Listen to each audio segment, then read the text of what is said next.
As soon as it says you're live. Okay. Now it says we're live, guys. Live. We are live. Hi, guys. Yeah, I am, Matt. I'm completely on the same same schedule as you and Ed. I always say, "Oh, I'm gonna be on time and whatever," and I'm never on time. I swear to God, I get it from my mother. I'm like, nope, it's her fault. She always says, I'm going to be late for everything, even my funeral. It's like, yeah, you are. Fashionably. You know?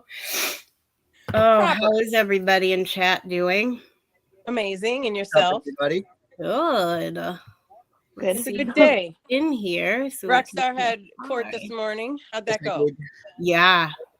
So How one was- didn't have a lawyer, and for some reason he still showed up. But that got continued. The other one, it looks like he took a plea deal. He's going to get 3 years minimum because he took the my. Okay. IPSI charge, Good. and then Well. 25 years on Megan's Law. Hell yeah. Nice. That's what's up. Nice. So that's My question Congratulations. is why do they give them the option to do something to lower their deal and everything? Like, to me, that's stupid. You got caught doing what you were doing. Yeah. There is no like deal for you. You're Actually, definitely here's right. another 5 years. Like, You're Yeah, definitely it right. is stupid. I'm just glad they're doing anything at this point. Like Luzerne County Right. is kind of like leading the charge in Pennsylvania for this. no, it's Yeah. not even Pennsylvania. Did you know that Luzerne County is number 2 for rapes in the United States? That's Holy good. Jesus. Yeah, that's nuts. That's insane. And we're number 1 for prosecutors not doing anything in the United States. So my mom, because of me being a rape victim, my mom was going to rent one of the billboards on like, what is it, the Turnpike, and Yep. put Luzerne County, rapists welcome here. Don't worry, you won't be charged.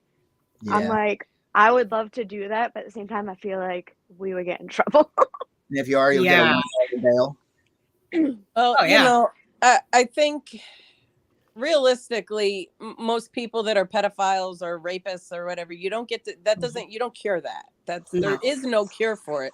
There's Right. no rehab for it. None. So I don't understand why there is so much leniency for it. There is, you. and it is literally a fight to get them charged with anything. I mean, Yeah. Well, did you see the sex dolls now? They have real life, like realistic skin and everything, and they're children. You can buy child there's sex. children That ones. is disgusting. Yeah. Mm-hmm.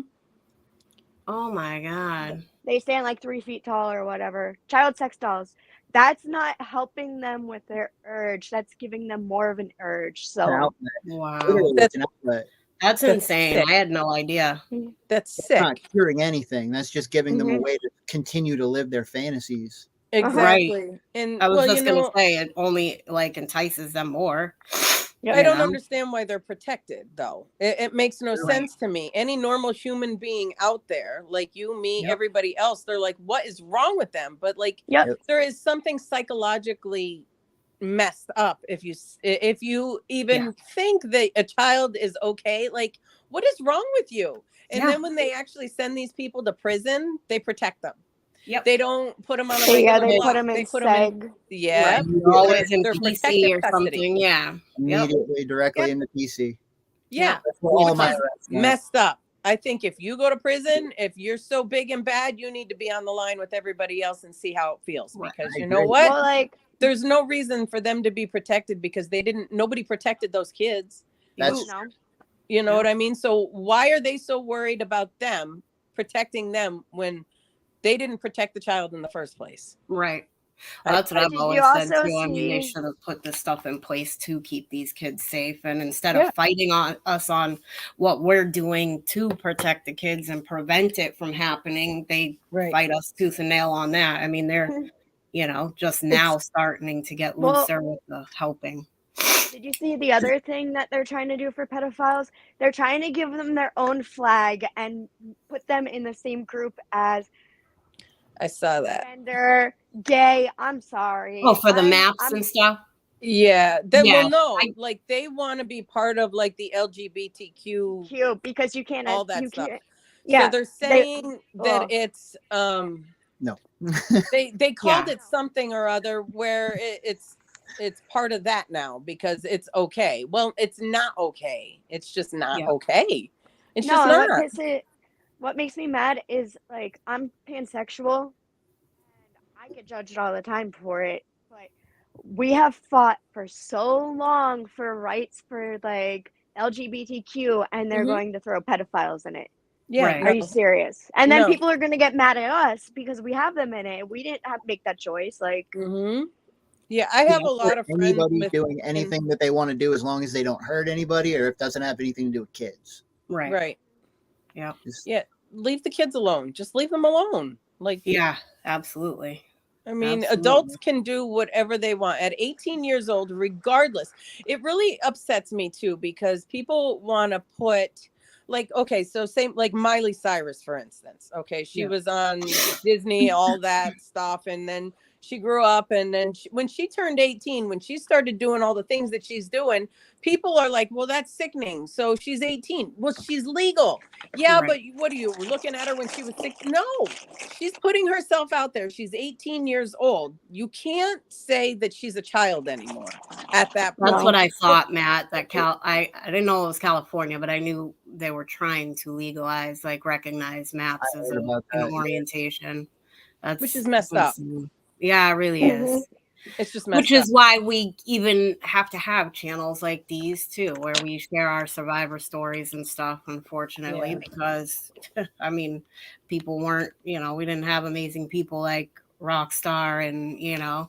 Musa and PP Mass and all that back when we were younger, Yeah. Agreed. Uh, Agreed. so I mean And I it's think a lot of it was just ignored or swept under the rug, so to speak, yep, because they were afraid or whatever the case may have been. right. And now people are paying more attention. Yep. I mean, back then kids had the same reaction where they didn't want to go somewhere, they didn't feel comfortable around someone. They would do the same exact thing, except people would just be like, "Oh, get over it. You're fine. You're being a kid, Yeah. Right. whatever." Now Yep. they're It's like, just a kid. oh, hey, maybe, just maybe, there might be something going on, and maybe we should just take a closer look at this. And I think the awareness has changed, and I think people are paying more attention, especially because of all that stuff with Epstein and Yep. Ghislaine. I call her Ghislaine because that's what her name is, but it's Ghislaine or whatever, right? Yep. So, but and that's the most messed up thing. She went to jail, right? Yep. For facilitating children to be trafficked, right? Yep. But she's sitting in prison, and that's the only list that has been like locked down. You can get your hands on pretty much any kind of unclassified or classified documents. Mhm. Look at what Biden's doing. He had them back when he was a senator, which is completely and totally illegal. If that were you or me, we'd be sitting in jail, but for him, that's okay. You Yep. know what I mean? And Yes, then Sonia. now her list is completely locked down. So who was she trafficking these people to? Right. Like, there has to be somebody. Well, where's those lists? Why are they protecting them? I just don't understand. Well, because they're high, they're high in the government or whatever else, or they're, A-list, whatever, Hollywood. Those people are still human beings. And if they're damaging children, untold numbers, they need to be punished. They Right. need to be stopped. And why aren't, I just can't understand. Right. They're just not protecting the kids, and it makes no sense to me. No. Like, Groomers. No. I've never heard of that before, Matt. I haven't. I'll have to what's look at that? Gays Against Groomers. Oh, okay. They protect their movement from pedophilia. That's awesome. That's a Yeah, good that's thing. great. Oh yeah. That's a real I'm gonna good have to thing. look that up. Mm-hmm. For sure. I think people are aware, but I still don't think that the government or even local or federal or whatever else still wants to acknowledge the fact that it's going on, regardless if everybody else sees it. And when they do, they're like, but we're going to turn a blind eye because of the simple fact, like I said, people in government are the ones abusing the children. So they're like, we're going to put you in jail, but we're going to protect you. We're going to make sure you're safe. I definitely will, Matt. Thank you. And thank you, Rockstar, for helping, set this up, because I appreciate you, Julie. Thank you. I get so many messages from people. After I have a catch, I have like 20 messages from people reaching out and like telling me their story. And I just kind of like, at some points I feel hopeless, like there's nothing that I could possibly do to help. but then I have your stream. So I figured it'd be a good idea for everybody who watches Musa, because Musa's the one that made this happen. I started doing this because of Musa. If it wasn't for Musa, we wouldn't be anywhere near anywhere that we are. I got into this like late. I've only been doing decoying since June of last year, and I'm on 20th catch and 8th arrest with Musa. Awesome. Right. So and I'm here literally in our hometown. Like we live here. So. Right. And that's like, amazing, but it's sickening. Charge, so just the same. Yeah. It's crazy because for as many as I do catch, there's 3 to 10 that I don't catch. Yeah. Right. But you know what? It sends a message that you're not going to stop. Right. Yeah, there's a lot of them that actually like call me by my name and block me now. So that's it's progress. That's kind of a kind of nice at that point. Notoriety from them. It's like, I mean, then maybe they get a sense of fear, you know what I mean? And they are like, well, I can't use this app now because I know he's on it, you know what I mean? Right. Hopefully, that's their thought process, They probably feel not. Fear. But chances are they get on the next app, I mean, we know how they work, but unfortunately for them, we are on all of these apps. We're everywhere. We're just everywhere. Real quick, Musa sharing this on his page? I think so. I did talk to him about it earlier, and I know Jules sent him the link and stuff. So awesome. Because I know a lot of the victims sit there and go through his page to see who else is getting catched and everything. Yep. Yeah, he's very good about trying to keep up with, like he was saying that to me yesterday. We were on a video chat, and he's like, I'm just so glad that you're bringing on, doing like a PA version for survivors. He's like, because we get so many people that contact us and tell us their story, and it's like, I'm at a point where it's like, I mean, I can't relate, I want to support them, exactly. He's like, and obviously myself, so I can't relate in that capacity, but I just wanted to help in any way that I could. So, well, I'm grateful to everybody. Like I told them too, it's like, when you telling your story, it's liberating in a way, like you feel so much lighter, so much more free. And it's calming, but you are helping someone else who could have been in a situation just like yours to feel a little bit more strength and faith to be able to tell their story, or to come forward and get help, if they haven't reported it or they're feeling stuck, it does a lot for others, so I just wanted to make sure everybody knew that they will never be alone in this area or anywhere. There's a huge community of survivors that everybody can help each other. Absolutely. And I think that's probably the biggest thing is people feel alone, but now with all of this support, they don't feel alone. And they're seeing that, look, you're not by yourself in this. You don't have to struggle by yourself. If you need some help, you need someone to talk to.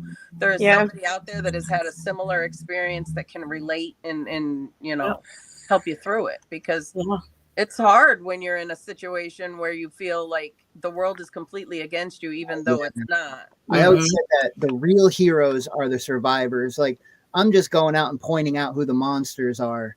The real heroes are the survivors that go through like the worst traumatic experience you can ever have in your entire life, and still find a way to get up every day and push through that and become successful and do everything in life that they ever wanted to. But they still are haunted in their heads. That never goes away. Right. Those are the real heroes. And that's why I'm doing what I am. I'm grateful to you.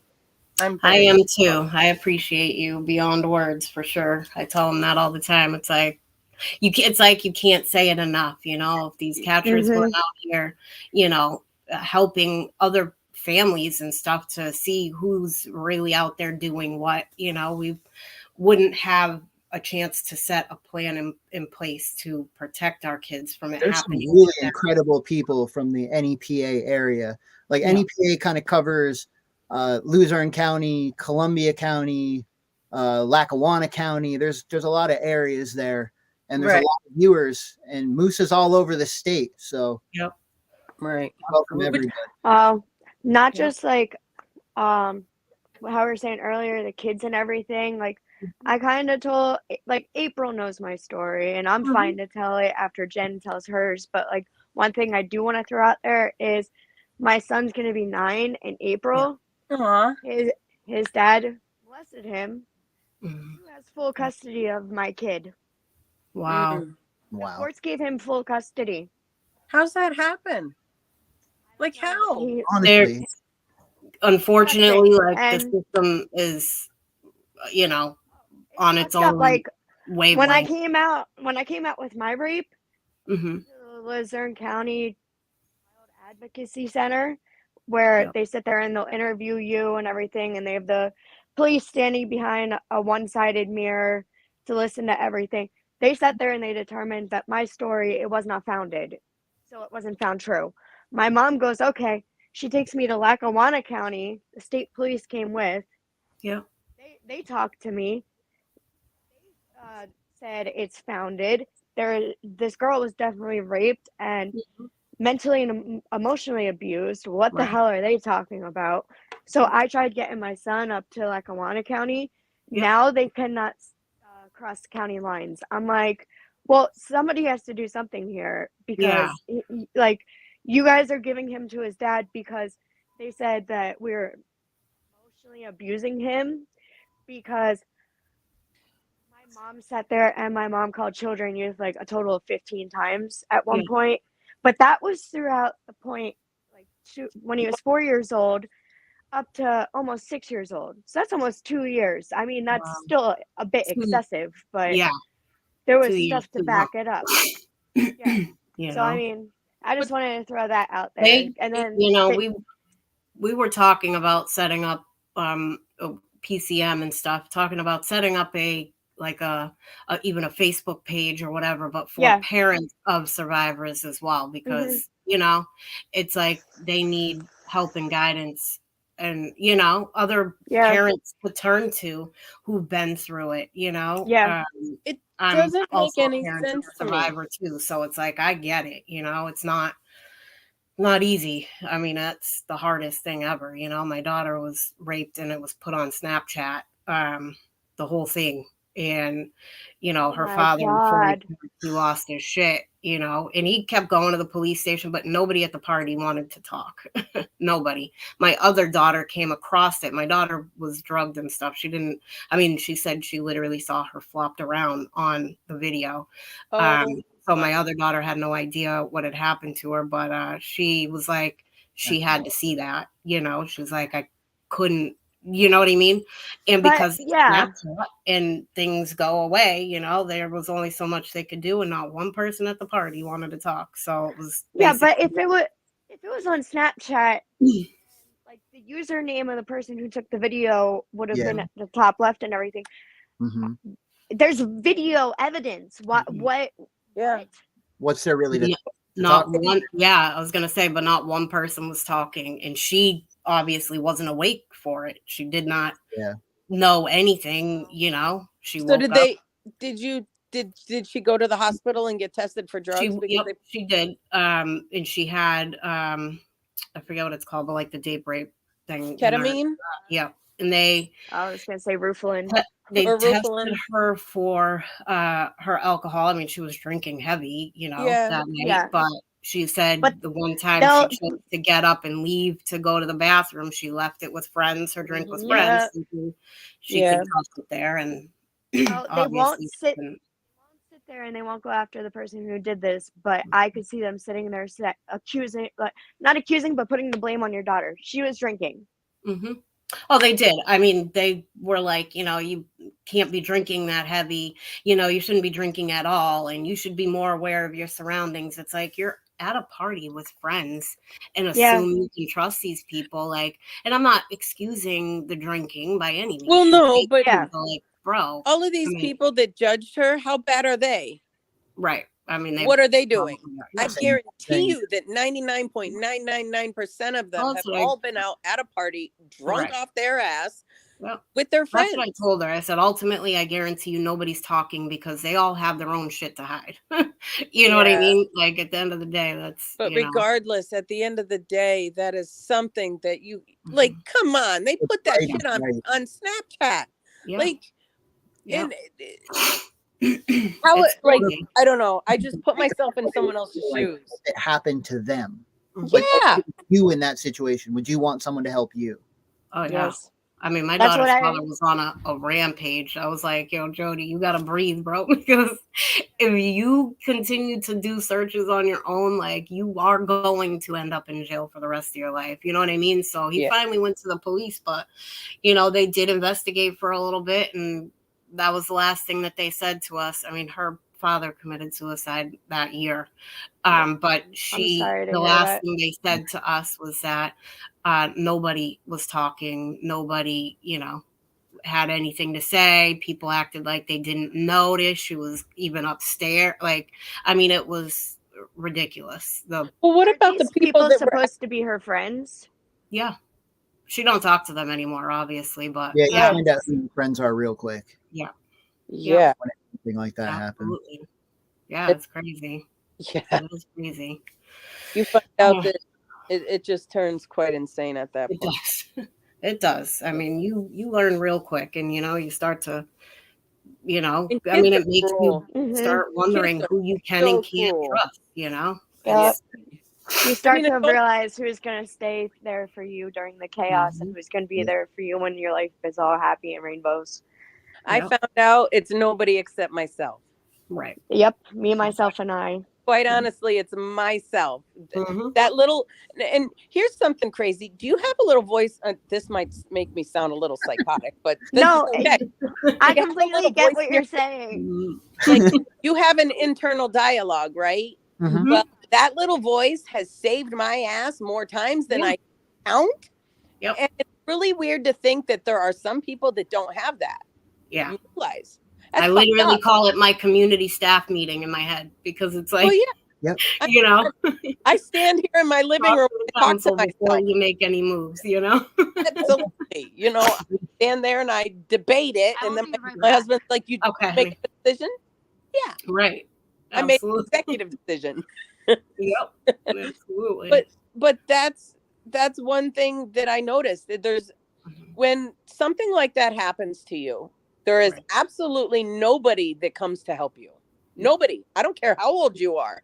And because everybody wants to blame you. Everybody wants to put the blame on you because they don't want to believe that somebody that they knew that would do something so horrible. Right. Because then they are associated with that. And they don't want to be associated with something that may make them look bad. Yeah. So the best way to do it is just deny that it happened and call you a liar. Yep. Pretty much. Absolutely. So, yeah. I mean, and that's what it is anything to cover themselves too. You know what I mean? Make it so they don't have to have any kind of accountability. You know what I mean? So nobody wants responsibility for what they're doing. Well, guess it leaves an awful lot of broken people, regardless of who they are. They still need to be held accountable and punished for what they did because it's wrong. Wrong is wrong. Right is right. And what I've noticed now is most people, human beings, adults anymore, have no morals. There's no moral. Where the fuck did that go? It's like almost everybody is kind of in a way like giving up on, the fight in general as a whole. Like, if they stay quiet, stay to themselves, they don't have to get in it. They don't have to deal with it. It's not a problem. You know what I mean? It's weird because then I'm on the other side. Like, no, what's fucking wrong is wrong. I don't care who you are. I don't care if you're the president. I don't care if you're a janitor. I don't care. Wrong is wrong. If that is something that goes against 100% my moral fiber, it's wrong. And I'm going to hold you accountable, whether you're my brother, sister, aunt, uncle. I don't care. Right. You know what I mean? Because I wouldn't do unto others as you would have done to you. I take that to heart. And karma, I am a big time believer in karma. So I don't put it out there if I don't want it back. So if I notice that there's something that I can do to help somebody, I'm going to do that. But if I see something, I'm saying something. Right. Say something. It needs to be that way always. the more people that speak up, the less there is to, Exactly. That's perfectly worded, man. What did Tara say? Remember, we wrestle not with flesh and blood, so you guys are strong and beautiful and are speaking out against this collective evil because you are a good soul. People like you guys saved me. I know I have a purpose. Aw, Tara.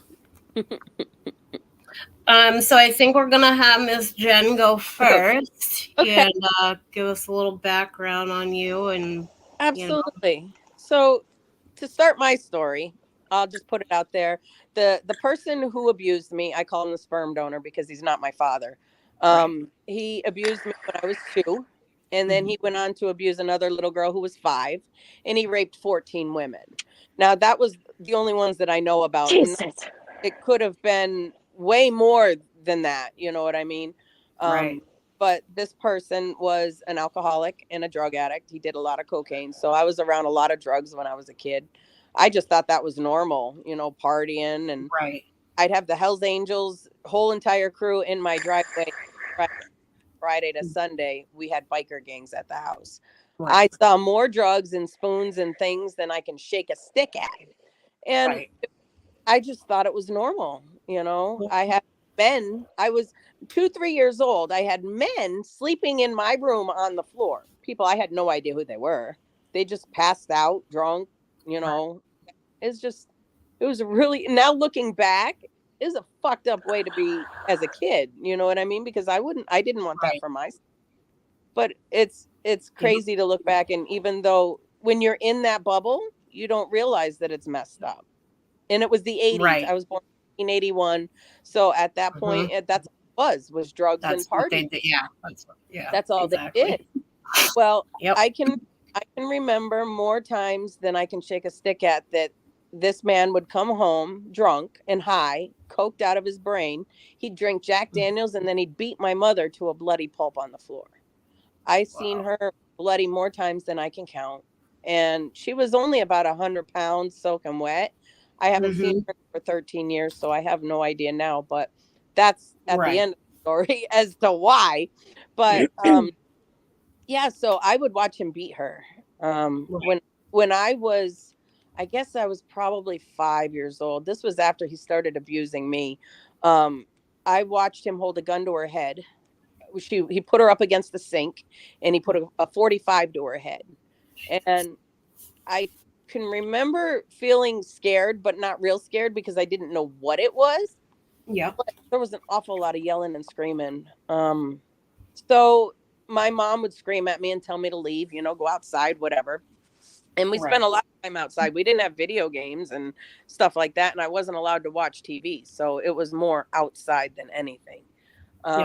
So, that was like freaky, but later on, I don't even remember if it was that day or it could have been, a week later or whatever. But the next memory I have is me playing outside and I heard a gunshot and I remember it as clear as day. That thing rang and it was piercing. We had 2 floors in the house. So I go running into the house because I was freaked out. It's a loud noise. You know what I mean? And this man comes down the steps and tells me that he shot my mother. I'm 5 years old. Dear God. Wow. And this man tells me that he just murdered my mother. And oh my God, I went ballistic. I went running upstairs. Now, at that age, like, you don't know what you're going to get into. It's just a really fucked up thing to say. I get upstairs. She's bloody because he had beat the shit out of her. She's sitting on the floor and I can remember her just crying and telling me, that I shouldn't be up there, that I need to go outside and play, and she did her best to try to keep it together for me. And I have an older sister. She's 2 years older than me, which basically I raised her because she's incapable of taking care of herself. But regardless of that, she was trying to keep herself. But I mean, like, you just got your ass whooped. And, it's traumatizing. And this was years after year after year. And so at that point, I had already known that there was something at this point severely fucked up, because Right. that can't be right. And I'm going to school and I'm seeing all my friends and they're not having the same kind of conversations. They're not having the same kind of things going on. And then you realize, even at that age, that, oh, okay, well, I'm in the shit. This isn't right. Something's wrong, and then you go into a tailspin because you really don't know what to do. I had problems in school. I had reading problems, comprehension issues, ADHD. I couldn't sit still. I couldn't focus. But that was because I was so stressed out at home, and they don't see that.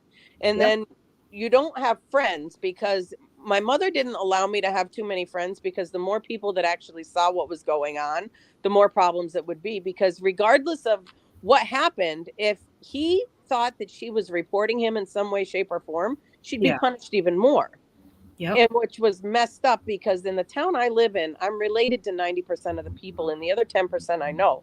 And his brother was in every level that they could be in the government. So he was protected. So there was absolutely nothing anybody would do to him, which was even more messed up. And the fact that the magistrate was buying cocaine from him. So like, he was, you know what I mean? He's dealing cocaine to the magistrate. His brother is the chief of police, and he's basically running free. He's doing whatever, just protected. So this went on for years, and probably about the time I was about 7 years old, she got up enough courage to divorce him.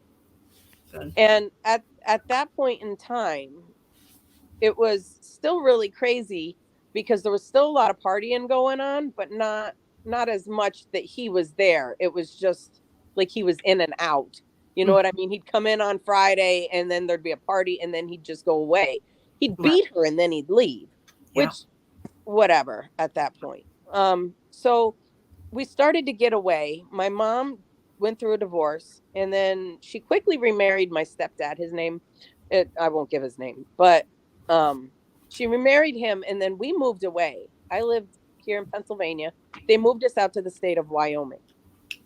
When we moved away, he had gotten a girlfriend, and she had a daughter and a son. And abusing this little girl. She was 5.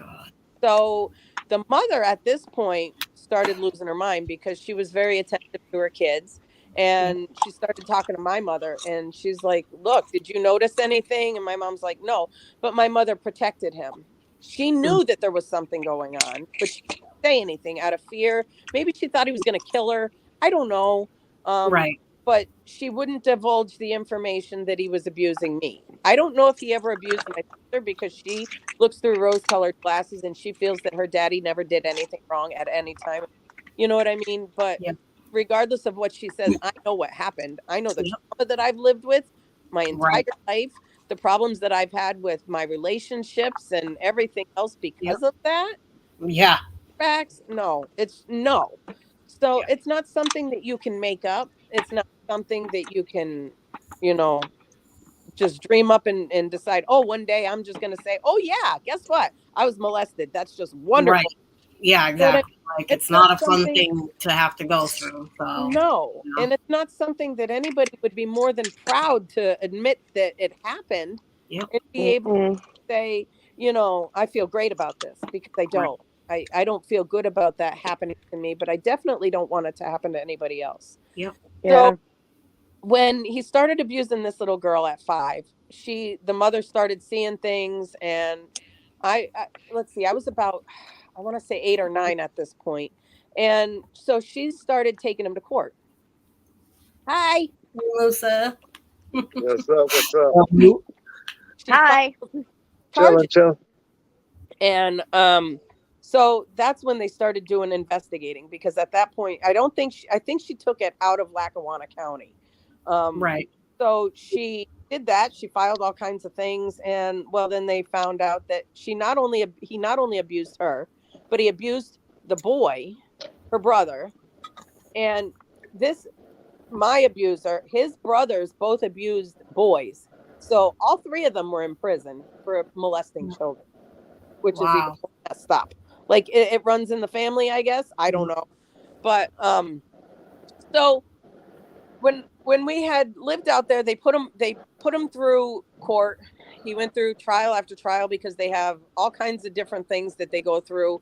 They put them in prison, but they have umpteen million different things that they can go through, right? Through court. Yep. Like they can testify that there's something wrong with, they didn't have the right lawyer or whatever. So they keep going through all of these different court stuff.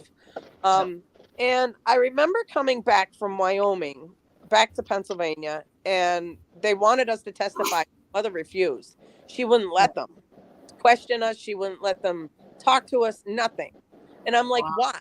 At this point, I was like 10, 11, I guess. I was back in school. I was going 8th grade. So whatever age you are at that point. And I'm like, why won't they let me talk? 14. 14. Yeah. I'm like, why won't they let me testify? Why won't they let me talk? I was around that little girl. I know. Before we moved to Wyoming, I was around them for maybe a couple months, something like that. So I know what was going on because it happened to me. So like I knew, you know, and if I said anything to my mother or my sister, they dismissed it as whatever, because, well, my mother protected him, you know, in every which way she could. But it didn't end there. See, the abuse happens, but then you have to deal with the way that people perceive you. Yes. I went to school and people would tell me, oh, you like fucking your daddy, huh? Yeah. And I'm like, what? Oh, yeah. I was tortured. I mean, tortured in school because they knew it was all over the news. It was all over everything and everybody knew me and I was relatable. You know, so, I have to say kids are more nasty, vile, and mean than adults. Agreed. But they have to learn it somewhere. Yeah. Yeah. They learn it from their parents. Always a learned behavior for sure. Well, here's even more messed up. I went through school and and by 9th grade, I almost committed suicide. I tried twice. Yeah. It didn't work.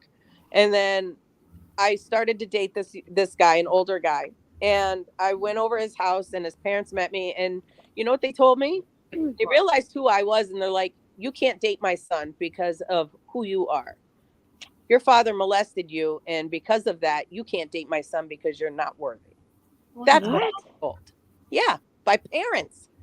How messed up is that? So I was abused, but yet parents are telling me that I'm not worthy to date their son because of what happened to me. Because as if you could control that, you know? Yeah, like that's how is that? How is that? You know what I mean? So going through all of this, and this went on for years. Yeah. Literally years. I had kids torturing me over it, harassing me over it. Like the things that they would whisper back and forth. I never dated anybody in school because nobody would date me because of my family, which was even up. But having them whispering and saying crazy things. And when, look, I was 2. I was 2 years old. Like, how does that have any bearing? Like, what, did I ask for it at 2? Is that how that happened? And that girl at 5 years old, what, she was begging him to do that? Yeah, exactly. And then people are okay with that. And then as an adult, you're going to tell your child, you can't date this person because they were molested at 2 years old. So disgusting. Like, how is that okay? It's not. And then when they decided to take him like to the max and put him in prison for 14 years, he only got 14 years. He got 14 years in protective custody, might I add. Right, I was going to say. Cushy, very cushy. So that just doesn't seem long enough. It's not long enough. He should have got 2 bullets. He should have got a bullet to the head is what he should have got. Now he did 14 years in Waymart Correctional Institution in Pennsylvania. He got out in 2012. Okay. They were supposed to notify me that he was released from prison. They never notified me. They never even told me, which was even more messed up. So I'm cleaning out my house and in pulls this red car in my driveway. And I'm like, who the hell is this? And guess who steps out?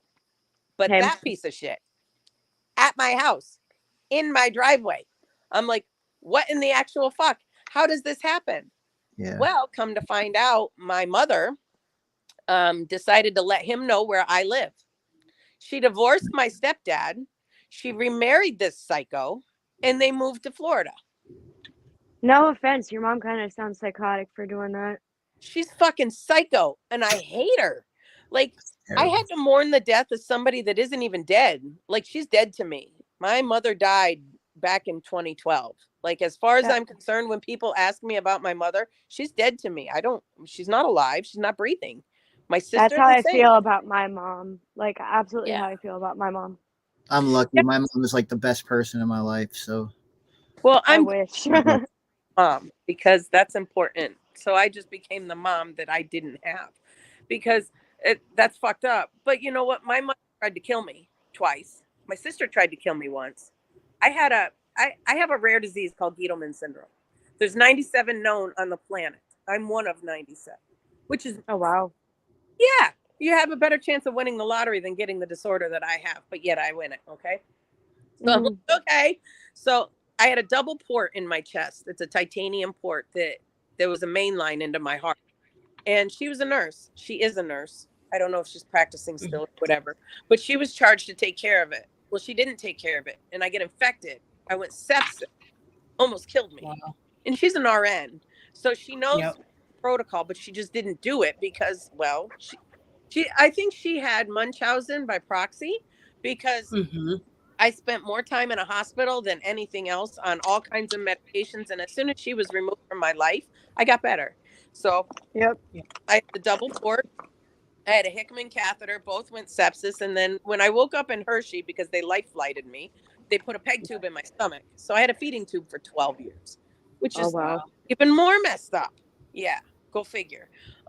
So she tried killing me twice. My sister tried killing me once. Fred abused, that's his name. He abused me. He molested me when I was 2. So that's a pretty fucked up situation. So I was really happy to get rid of them out of my life, because the abuse and trauma that I suffered growing up, I don't wish that on anybody, on nobody. And that ended up me being addicted to fentanyl and oxys and everything else. I went to opiates. I got those prescribed to me for years, and I took mass doses of them. But most of it was because of the pain I was feeling from the trauma that had happened when I was a child.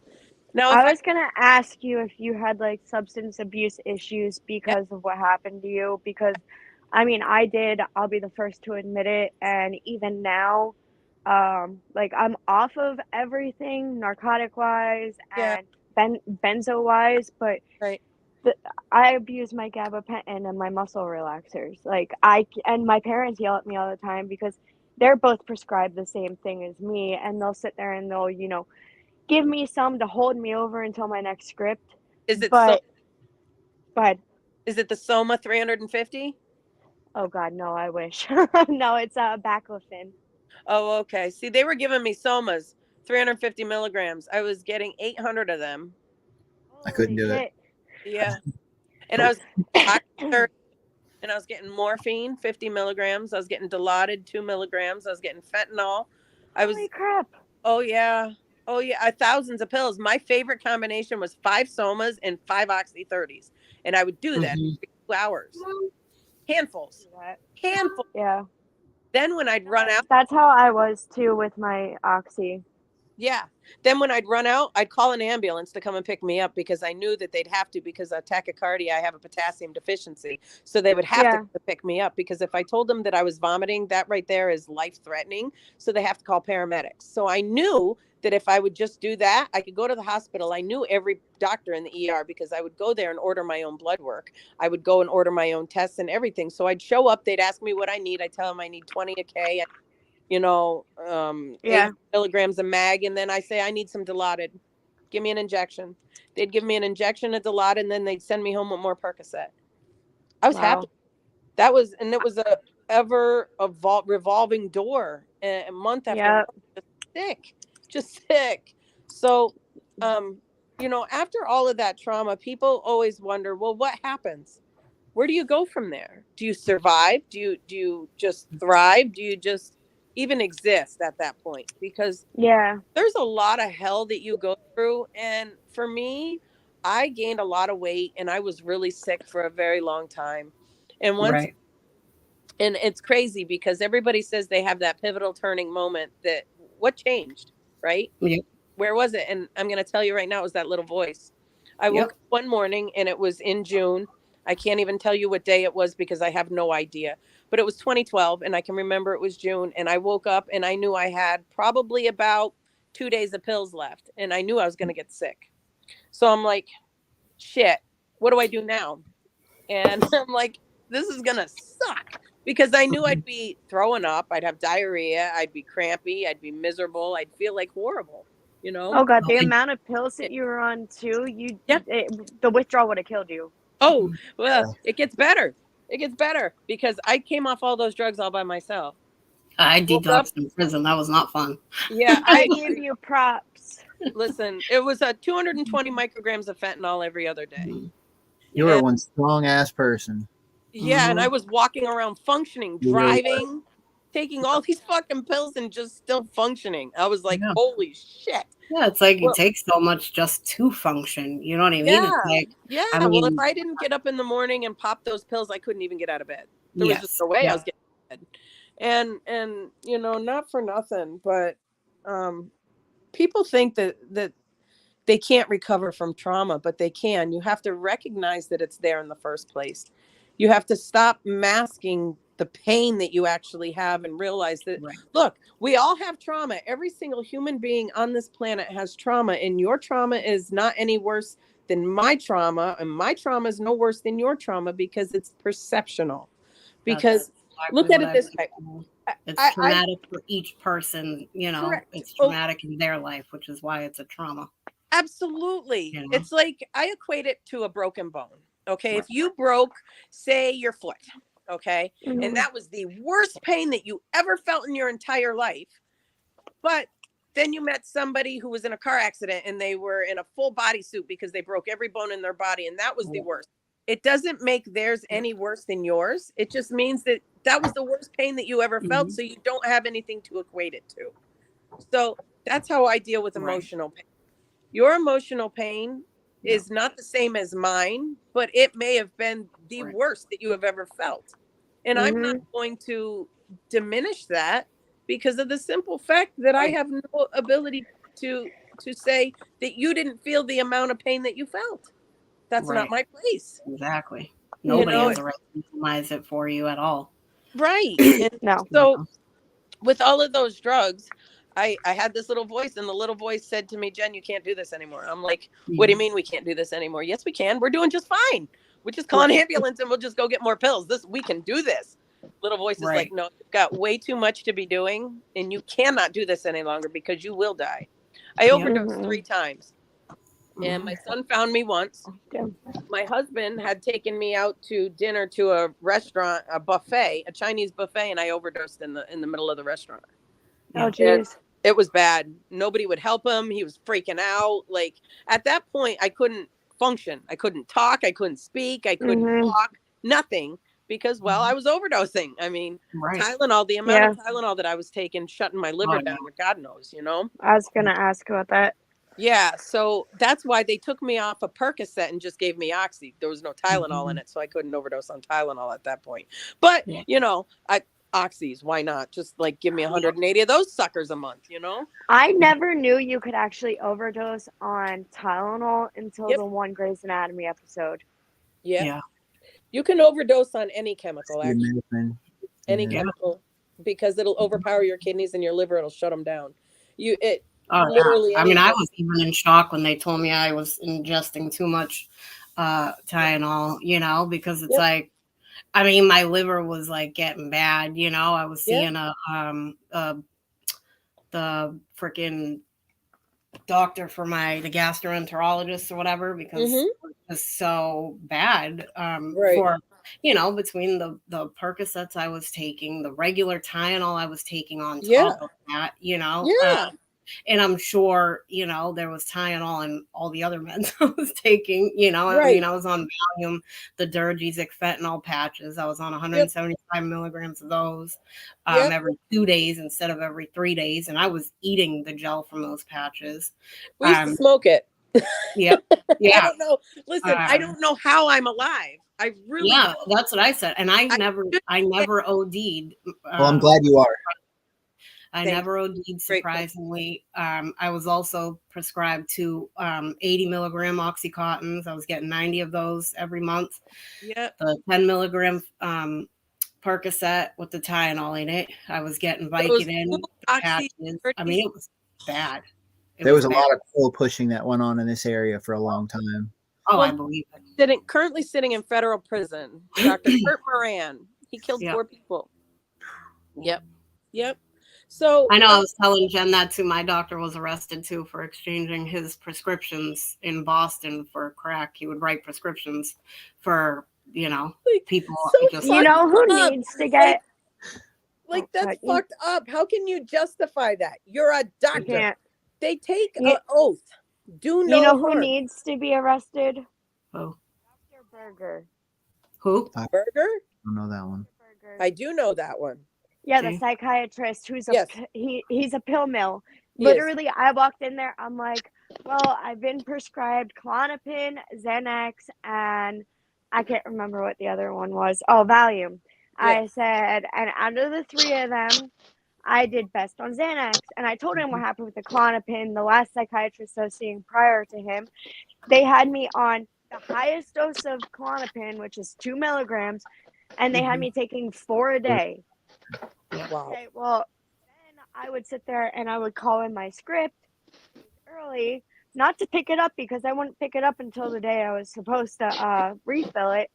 But I was putting it in, so then that way the doctors had it. Like, hey, by the way, oh, look, here's Kel's prescription. We should fill that. 6 days past my due date is when my psychiatrist filled it. So after that, I'm like, I'm never taking Klonopin again, ever. And Dr. Berger was like, oh, well, if you want Xanax, I'll put you on Xanax. And I'm like, really? Well, what if I could help you that you wouldn't have to take any of those pills ever again? That'd be nice. I mean, my doctor just took me off of Klonopin cold turkey because my he doesn't want to interrupt. Cold turkey is never the way to go. Exactly. I haven't been sleeping and I've been feeling like shit and I've been puking, which I know is the withdrawal. How? Because there's the kicker. See, I went through all of this bullshit and I started my own company. I own a hemp company. Okay. So I make edibles and I make lotion and I make tinctures and I make everything and anything that can help you with every problem you've got naturally without any kind of problem. Do you make bubble bath for pain relief? No, but I make lotion and it's 10 times better. She says, no, but I make lotion. Well, that's why I sent some to Julie, so she knows. And gummy bears. I was on Oxy for so long. I have spinal stenosis, bulging discs, herniated discs. Got you. I have. I have a lotion right now in my possession that you put that on within 30 seconds, you will not have pain. Guaranteed. It helps. 100%. I have the osteoarthritis in my knee, and I have tumors in my knee and degenerative disc disease in my back.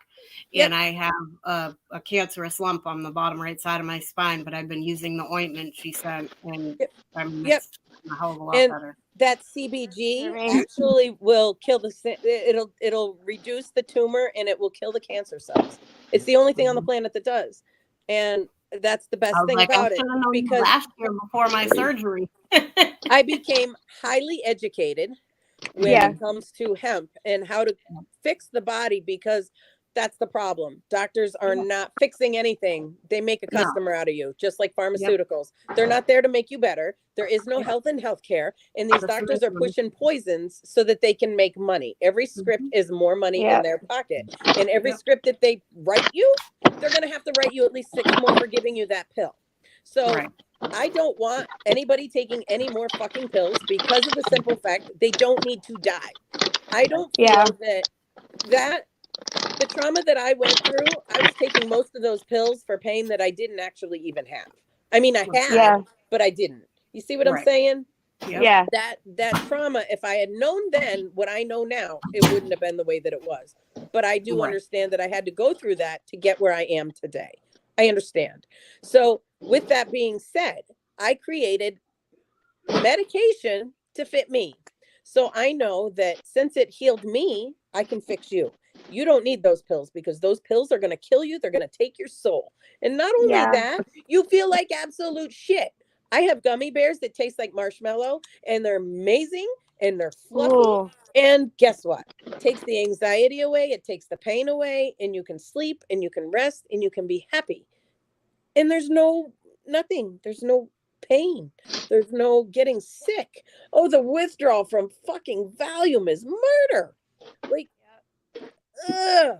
I went through all of it. Trust me. Like, and I went through Oxy and Xanax withdrawal at the same time. I thought I was dying. Yeah. And see that, and here, I'm going to say this. When that little voice came to me in June, I said, okay, little voice, so what are we going to do? How are we going to fix this? You're so goddamn smart. You tell me, what are we going to do? Voice says, you know what you have to do. You're going to go get your scripts. You're going to wean yourself off, because I have a lot of medical knowledge from being in the medical field, submerged in it. I lived in a hospital for 15 years. Yeah. So I know enough. I knew exactly what I had to do. And then the little voice says, as soon as we're done with step 1, you're going to go buy yourself an ounce. And that's what you're going to do. And I'm like, okay, little voice, bet. We're on. Here we go. So then I told my doctor, I'm not coming back. He said, you can't stop. I said, watch me. I went and I picked up my prescriptions. I went home. I started with the fentanyl, and I went down until I had no fentanyl left. But I knew I had to go slow because I couldn't wean myself off of everything like that. This took me over a month process to wean myself off. Then when I had no more fentanyl left, I went to morphine. I took all my morphine. And then when the morphine was gone, I went to Oxy. And then when the Oxy was gone, after the fentanyl, or after the morphine was dilaudid, then the Oxy. From the Oxy, I had my Somas. Soma 350 milligrams. I fucking loved Somas. They were the best thing on the planet. So then I'd wean myself off of them until I had nothing left. Then all I was left with was Valium. They were giving me 10 milligrams of Valium, and I had 80 of them bastards. So I would take them in the morning, and I would take them at night, 10 milligrams in the morning and 10 milligrams at night. That took care of most of the problem that I was having with withdrawal, the anxiety, the tremors, all of the bullshit that was going on with that. But at that point, I started smoking pot again. So that was taking care of the nausea and the other problems. Well, this took me down to about, I'm going to say October, November. And then when I took my last Valium, I sat on my bed with that last pill. But you know what? I have one Percocet left. Percocet left, and it's in a bottle. And I kept that son of a bitch because those pills have no power over me. And if I was a true addict and I couldn't be rehabilitated, I wouldn't have that pill. I wouldn't have it. And I do. I don't know where it is. You would have taken it already, and you would have gone out and found somebody to buy more. 100%. But that gives me proof that you can be rehabilitated. You can heal from your trauma. You can. So then once I was done with all of those pills, I had that last pill in my hand, and I'm sitting on my bed, and I'm going, okay, this is the last one we've got. This is going to suck. So I took the pill and I sat there, and I thought, you know what? It's going to be hell. But I'm going to do it. I can make this. Yeah. I know I can. Then in about 6 hours after that, I was feeling really sick. And I thought, well, the only way to get rid of this is to go buy more pills. And then the little voice said, you know, you're not going to do that. I'm like, yeah, but I could.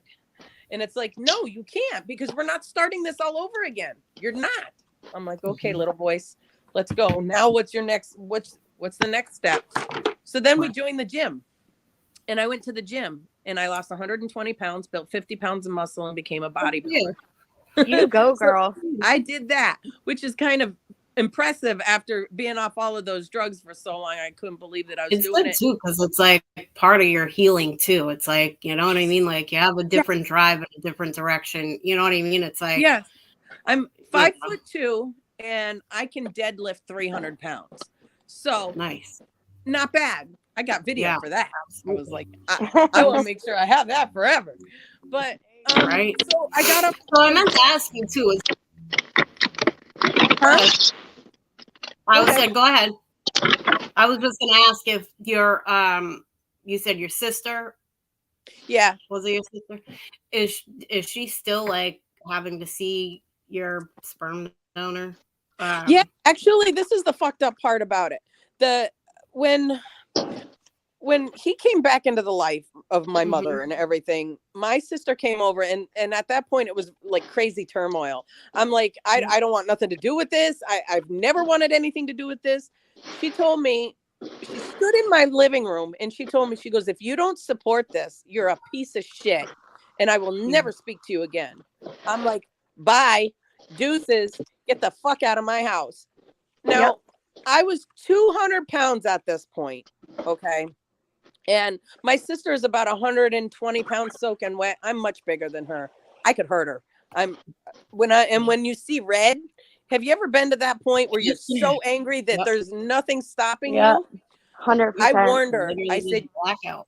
yeah, I was like, you literally have 30 seconds to remove yourself from my home before I permanently rearrange your face. And trust me, I will not feel remorse about it.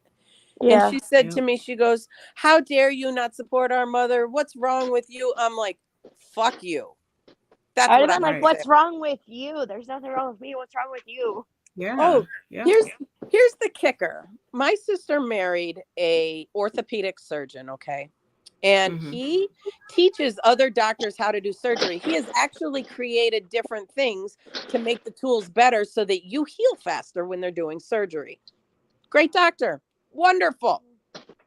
Okay. You would think he would have some sort of idea on how bones and things work, right? Since he's, he does surgery on them. My sister went home to him and told him that I choked her. I said, where's the marks?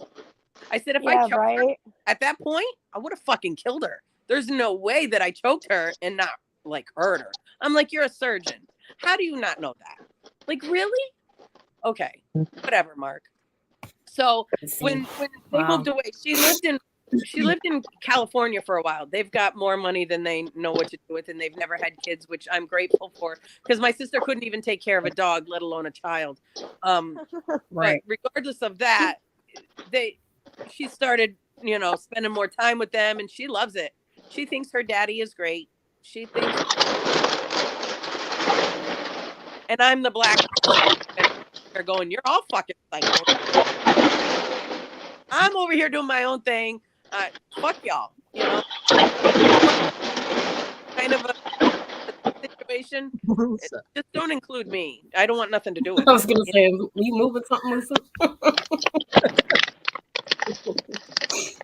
You good? Oh, God, I was putting groceries away. You're good. We just heard it towards the end. I'm like, is he moving furniture? I put groceries away, man. That's funny. You had court today too, right, Musa? I gotta do the dad thing now. Nice. So yeah, Musa was with me on the court cases today for our catches. That's fantastic. Okay.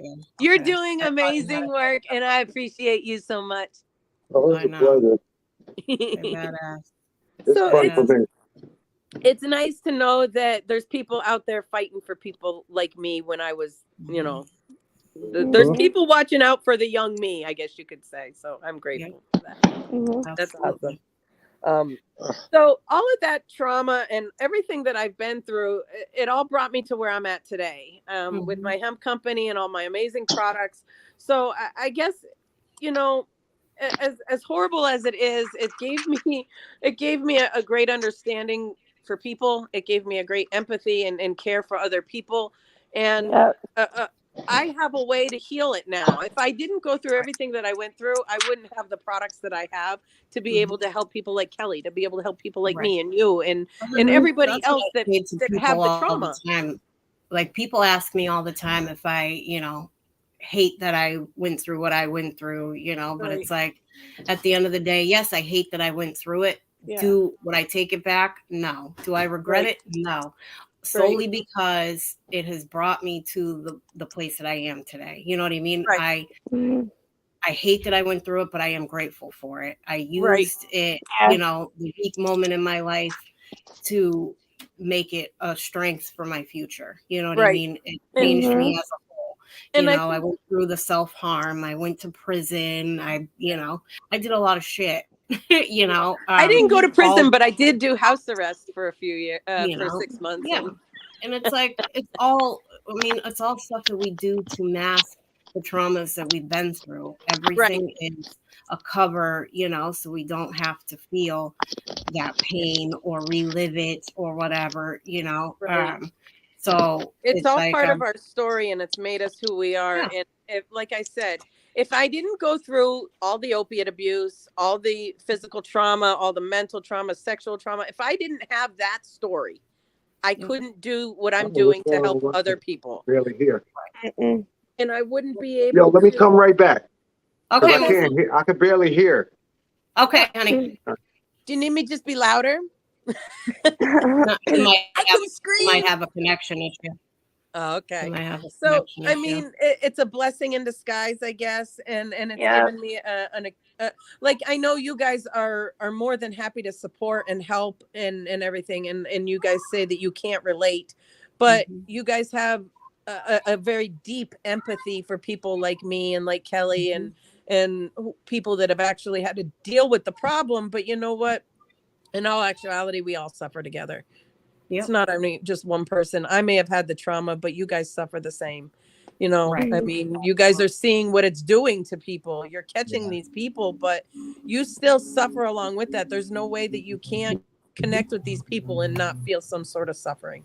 So, you know, I figure we're all in this together. I mean, and they, I feel like them seeing the chats and stuff, they know what's potentially being said to these kids. You know what I mean? So it's like they're still seeing it, they are living it in a form. You know what I mean? So I think that's why people feel compelled to tell you guys their stories and come to you guys, because they feel a sense of closeness, like you're protecting me, you know what I mean? And having that protection for them that they didn't have before, it's like, you know what I mean? It gives them that closeness, and they're like, feel comfortable, which is amazing. And that's what they need, So, and I think that's what's most important. Hear them out, See, I've been able to create all these things. Comments for asking for your links too for your products. Oh, it's uniquelyMeLLC.com.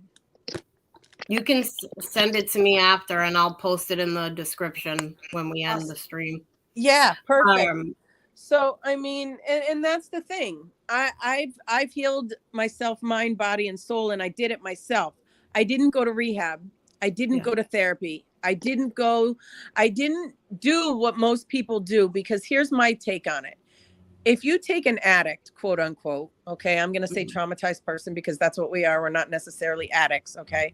So if you take a traumatized person and then you isolate them and take everything away from them that they love, how does that help them?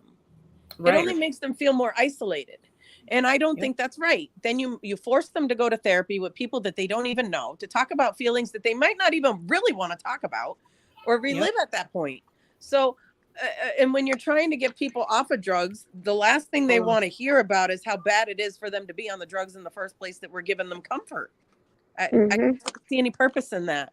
And I tried it, honestly. I thought I'd have to go to, rehab. So I did sign myself in. I got there, and for like 20 minutes, they told me that I'd be in this room with this other person, and I couldn't talk to my husband for 2 weeks. And I'm like, bye, deuces, come pick me up.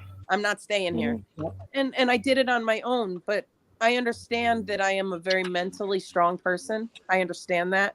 And I understand that there's a lot of people out there that can't do what I did. I get that too, but I have the key. I can help them. Yeah. If I did it, I'm no different than, I mean, I am a unicorn. I am, but I mean, I'm no different realistically than any other human being on this planet. They just need the knowledge and the know-how to be able to do what I did. And I can give them that. And I can give them the products that aren't going to harm them. I mean, it's a freaking gummy bear. It's amazing. Right. Well, you can tell, right, Julie? Gummy bears are amazing. So that's what I said. I was like, yeah, it helped me big time. And that's something that you can eat and not have to worry about being addicted to it and having some sort of crazy withdrawal or some crazy problem with your liver or kidneys or anything else after. it works synergistically with your body. You have an endocannabinoid system. You're born with it. What You size don't is have a that? Tylenol system. You don't have a Xanax Huh? system. So when you take these products and you eat them, your body's like, oh, hey, CBN, I know what to do with that. CBD, I know You what to do said with you that. couldn't find it last It night. works What size together. is it? The frame is Yep. You broken. can't take a Tylenol and expect your I'm body to on the know phone, exactly but what I to do don't with know. it. Right. Is she doing? Absolutely. So Absolutely. What size is it? what size? But yeah, and I mean, I'm glad like Oh, everybody's I been so need positive and trying literally to it's like figure out a mirror. story and stuff too. So it's been cool seeing all the positivity and the love for you in chat. Absolutely. But I appreciate everybody. I appreciate them very much. I don't know. I We can't really appreciate you see. sharing your story. Well, For I'm sure. grateful that you gave me the time to share my story. I can't wait to hear about Kelly because you know what? I think that's going to be a very powerful one, if I might add. Yes. It's gonna be interesting, I can tell you that. Perfect. Well, we always ready for you, Miss Kel, for sure. I think I've had I've read enough. like nothing but positive and like awesome things about you for the last couple days, so I've been excited. Okay, so let me start. Okay, I was 14, going on 15, and me and my mom were like cats and dogs. So my older sister had me move into her house with her husband and her 2 kids. Now, mind you, they lived here for a little bit, and me and her husband hated each other. We didn't get along. Like, I'd throw stuff at his head. Like, I hated him. And she's like, you two can't fight, blah, blah, blah. So I bit my tongue all the time. And then on my 15th birthday, she left me at her house while she went out to get food, but didn't take the kids with, even though the oldest one wanted to go with. And I'm like, something weird's going on. Well, then that's when I found out she would have sex with her boyfriend that she had living in her house with her and her husband. I'm like, how do you do this? Like, really? And I was like, so wait a minute. While I was being abused, you were out in the driveway getting laid by your boyfriend while your husband abused me. And like, the state police sat there and said, like, your sister definitely knew something was going on. Like, there's no way she didn't. And I'm sorry, how old were you? 14 and 15. 14 and 15. That's And crazy. oh yeah. And then like the one night her and her husband got in a huge fight. So I sat on the porch and she ended up finally coming out. And I told her the story, but I never told her what her husband did. And finally, like, I had enough because he was driving me back to the house. And I told him, I said, I have to tell, like, my therapist what's going on because, like, I need help. And he's like, well, who makes your leggings? Is it like Lola Roo or something? I'm like, I've never even heard of Lola Roo, so no. And back to the house. Oh, he slammed on the brakes going down a really steep hill. I flew forward, smashed my face off of the dashboard. There's blood coming out of my nose. My teeth went through my lip, and I got out of the car. I'm like, I'll walk home. And I was like, it's only like 20 minutes from here. I'll walk home. And he got pissed about that. So he got home. Then finally I got home. My sister's flipping out saying, like, I'm retarded and everything. And then when that night I packed all of my stuff and I threw it out the second floor window because my dad was there. And I just kept throwing stuff as he piled it in the truck. And then I stayed at my friend's house for 3 weeks down in Philly because I grew up in Philly and then moved up here. And he kept calling me repeatedly. Finally, I answered, and I'm like, what? Like, I'm with my friend that I've been friends with since I was 4 years old. Like, we're best friends, and you're interrupting that. Like, I'm not being a dick, but what am I supposed to do when you're sitting there blowing up my phone? I said, I don't want to be rude. I said to you, and I don't want to be rude to my friend. Right. And I finally got home the day before he went on vacation. And while we were on vacation, he kept calling my phone. Well, my sister saw his name pop up the one time because I was going pee, and she's like, "Oh, I'll just answer it." Thank God she didn't answer it, but she saw his name pop up on my screen, and she's like, "So, are you friends with a guy named Mike?" And I was like, sitting there thinking, I'm like, "No." I was like, "I don't have any guy friends that are named Mike. Why?" She's like, "Well, I wasn't trying to be nosy, but your phone kept going off repeatedly, so I answered, and it said Mike on the front." And she's like, "So what's going on with that?" I told her.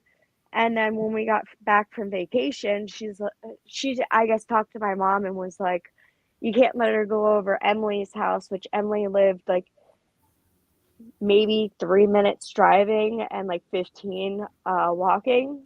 And like her dad was on morphine and everything, that he's not fully there, and sometimes like he'd be out of it and blah blah blah. Well, I felt bad for her.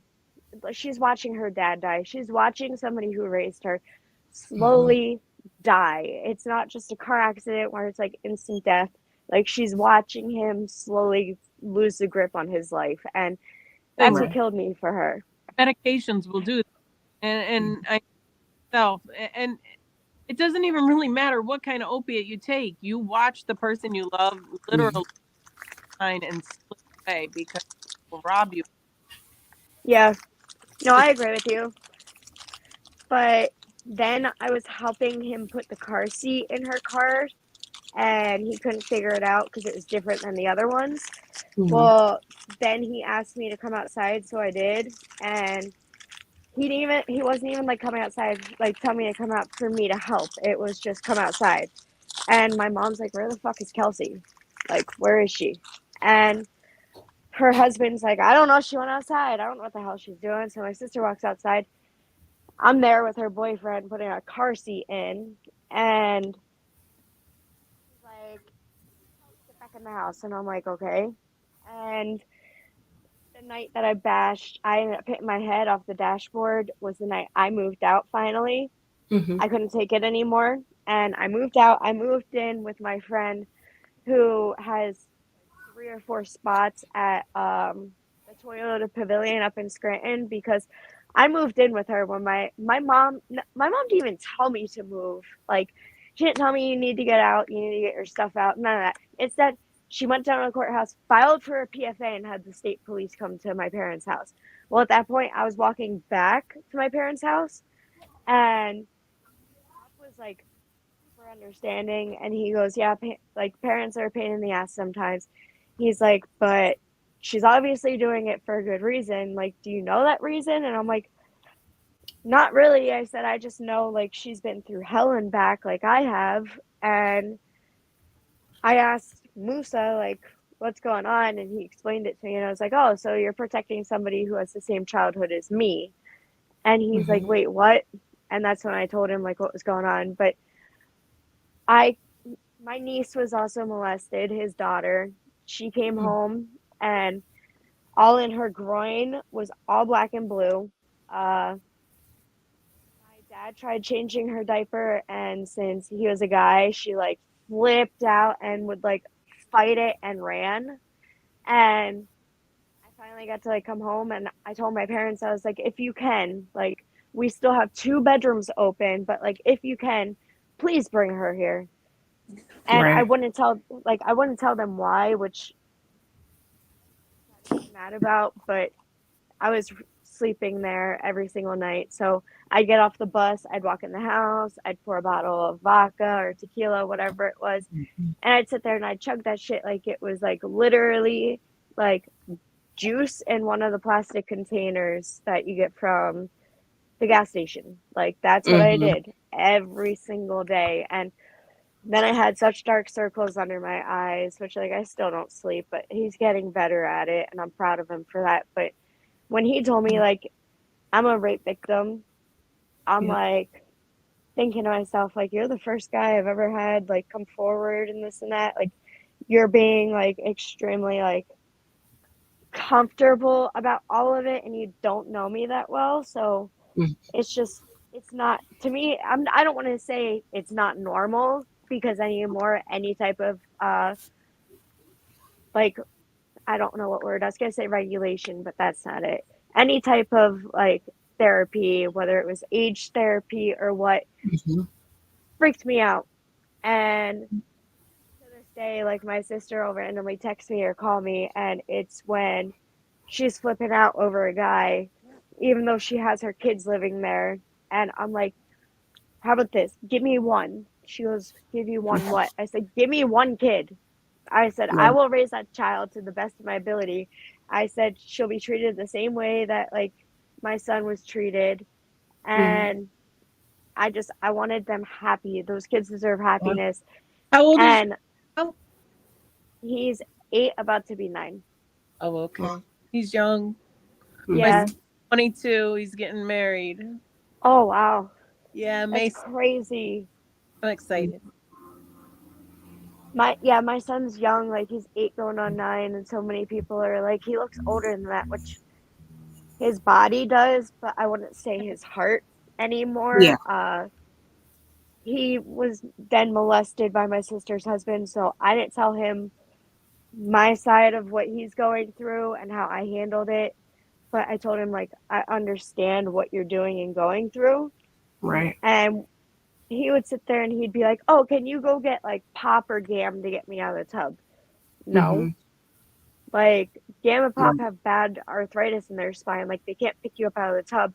And if you try standing on the tub, you're going to slip and fall. And that's the last thing I need. And she finally did it. And that was in 2014. It happened in 2014. So 8 years I dealt with it. And like, I stayed like, I guess you could say like true to him. Yeah. And I wasn't like somebody who cheated or anything like that, but it finally came out that he was like molesting other girls with his new girlfriend. Like you were saying, like his new girlfriend had like the daughter and son and all that. That's exactly what happened with me, but it was with boy or girl. Right. Wow. I'm like, I was sitting there and I'm like, how? And she's like, how what? Good. That is what really upsets me more than anything. I don't know if you guys are aware of the death rate of the fentanyl right now. People are being poisoned every 11 minutes. People are, and this is the fucked up situation. See, trauma causes pain, right? And when you have emotional trauma and you store that for so long, it will manifest as real pain. Okay. So I understand that people need that escape from all different types. I did it myself, but now here's the problem. There's so much fentanyl coming in from other countries. Our government is doing absolutely nothing to stop it. They're opening the borders and they're not checking on all of the stuff that's coming in these containers. So now these people are not only going and putting this out on the streets, but they're putting it in the weed. So it's in the population, the weed on the streets. In every single solitary pill you find. I don't even care what it is, unless it, you know that you went to a pharmacy and you picked it up, it's fentanyl. I don't care what it is. So you have teenagers going out there getting MDMA or going for a Xanax. They want to just, you know, have a Percocet. Like when I was a kid, we wanted a Percocet, you just go get a Percocet. And it's a Percocet. Now that Percocet is fentanyl and it's killing them. And they're like, well, they should have been buying. Yeah, well, if you didn't fuck them up in the first place, then they wouldn't be out there searching for that Xanax or for that Percocet or whatever. They wouldn't have to get that escape and they wouldn't be dead. So now they're killing people by the masses with fentanyl. And that's another reason why I did what I did, because I'm tired of people dying. They don't deserve to die just because they need a little relief. And people like Ellie, people like me, I mean, people like Rockstar and yes. Oh, like you guys deal with trauma too. So you need stuff to help you with your anxiety and the feelings that you're dealing with going after these sick fucks. You know what I'm saying? Like regardless, I know you guys, and I'm repeating myself, but you didn't go through it, but you do go through it. You go through it every single day and you see the torture that these people like me are dealing with. So, I mean, you guys need some sort of therapy, some sort of support too, because even though you didn't do it, you're supporting us. And by supporting us, you're taking on that trauma. Yeah, they're giving power. Yes. That's what I always say, it's like when you're telling your story, you're allowing everybody who is hearing it to carry that weight with you. So it's not weighing you down solely by yourself anymore. Like we are, we're all now helping you carry that to make it lighter, For 20 years, I was so afraid to say anything because of the fact that I was getting blowback as a child that I didn't even deserve. I didn't that. And dealing with that and going through all that, then you just learn to be quiet and hold it in because you say something, it's going to be all over again. And you don't that trauma over and over.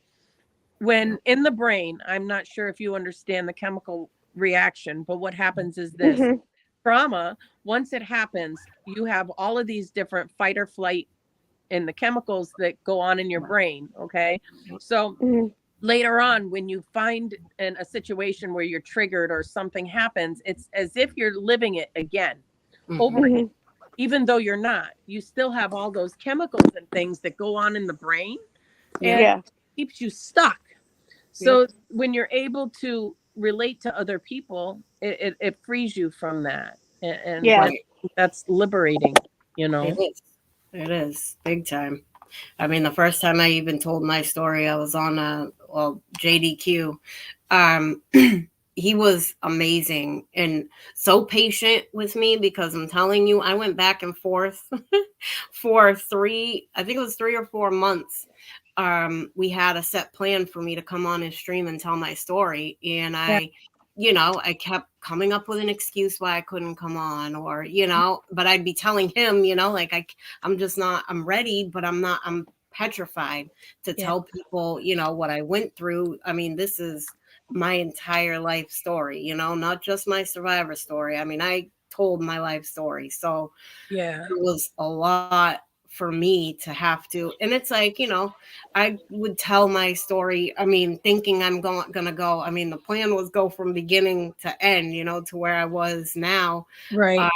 But it was like I bounced in the whole story. I mean, it was like I would start at the beginning and, tell you some of the end and then go back to like the beginning, a little bit of the middle, Kind of what you out of me too. I mean, because but that's how we do it. It's what comes to your, what you're thinking of as you're telling your story, and I mean, even a few things that I purposely stuffed down and to forget had come up, and it's like I had to speak on it, crazy the fact that he was so patient was just, it's amazing to have somebody willing to, be that patient and and kind about it, so after that I'm like, no, I have to keep telling my story. I need people to hear this. I need, to help others to want to come forward, because even though there's people watching this and they're probably dealing with the same feelings, quote unquote shame, even though we don't have any reason to have it, it's still there. Still prejudice behind it regardless. and all of those things. And speak and hearing me speak and hearing you speak and seeing these guys, I mean, that gives them a little bit more like, look, I mean, I'm not alone. Do I feel alone? Yeah, but I'm really not. And talking about it only really, that's how you get emotion out. You can't store it. You got to get it out. And the only way to get that out is by speaking. That's how you get it. And that's the only way to release that emotion. And I think that's most important for people to understand and let them. The most huge thing you can do for yourself in your journey of healing, honestly, is telling your story, even if it's to one person in private, what I mean? It's just to get it out. Get it out. Because, I mean, the more you're holding that in, the more trauma you're causing to yourself without knowing it, so it's like, you go. Wait, I put my phone down. I'm pouring a bottle of iced tea into my, what's it called? My half gallon to put in the fridge. Nice. But yeah, I'm definitely glad you guys came on for sure to tell your stories. I think it's huge for the next person, I see. And I hope with all all I have that people will connect and they'll share their stories because there's power in numbers. And, for a long time, you'd think that the world isn't really paying attention, that there's nobody out there doing anything, because I can tell you there's more than one time that I could feel I was so alone because, well, nobody gives a damn. I don't see anybody out there doing anything about it. Like, everybody's complaining, but nobody's actually moving to do anything. And now I can step back and say, look, I got Rockstar, and I got Jules, and I got Kel, and I got Musa, and I got everybody here. I got, God only knows how many people are on this stream, but we're all together in this, and we're all fighting for each other. We're all here for each other. And I think that community right there means more. And finding people, not just me, and I'm not tooting my own horn, but finding people like me that have products that can actually help you get through it instead of turning to it could kill you. You deserve to toot your own horn. Yeah, toot my own horn. But my products work. That's what I was thinking. Toot it. Yeah. Here, see? I don't want to toot my own horn, but I might as well just toot my own horn and nice. be happy. But my lotion is thebomb.com. I'm just saying, and it works, and it gives you comfort and peace. And I don't know, there's just so much comfort in knowing that it's not something that's going to kill me. I don't want to die. I just don't want to have pain. Right? Yeah, it's hard to choose between the two, though. Yeah, I know. But you know what? Gummy bears are fucking amazing. Yeah. So I think I'd rather Musa in the back. I tell you what, it's kind of funny, but I do a lot of craft shows, like vendor events, and I went to this event, and this lady really pissed me off. I got there and she told me we're in the second level, which is downstairs. So I had to rearrange my entire show to do this. So I get in there. Right. And then I find out that they didn't actually tell the people upstairs that we were downstairs. So I was really pissed off at this point, and I hadn't eaten. So I was really hangry, and I'm standing there, and I'm about ready to blow my top, and my husband just hands me a gummy bear, pack of gummy bears, and I just ate the whole fucking thing. I'm like, he goes, you ate the whole pack. He's like, here, calm down. Listen, if I don't eat this, somebody's going to get hurt. Right. Exactly. But I mean, it's comfortable knowing that I can eat a whole pack of gummy bears and not have to worry about making a fool out of myself. I'll just sit down and shut up. But gummy bears are amazing. They are. But it's a lot less strict and a lot less stress. I don't have to worry about having pick me up off the floor because I was overdosing on a gummy bear. True. Yeah. Exactly. Yep. It is definitely different. It's like, oh, I don't have to have a babysitter. This is awesome. No Narcan necessary when it comes to gummy bears. Right. But I'm a magical unicorn, so I need magical gummy bears. I mean, right. Yeah. I mean, it's like you get to take your goofiness away, but at the same time, you're totally getting a physical empower body building you up. Yes, right. I have to. Rockstar, you're local to me, aren't you? I'm Luzerne County area. Okay, but you're in Pennsylvania. Yeah. I'll meet up with you at some point, and I'll get you some samples of all my stuff. You can try it all out. Yes. Yeah, I sent some to Jules, so I'll. I like them. That very much. I got plenty. I got lots of samples. Nice. I share with everyone. No problem. I got lots of magic. So the ointment I've been using it quite a bit on my knee. I have two. What'd you say, Kel? I was tooting my own horn the other night as I've never had somebody say that. Yeah.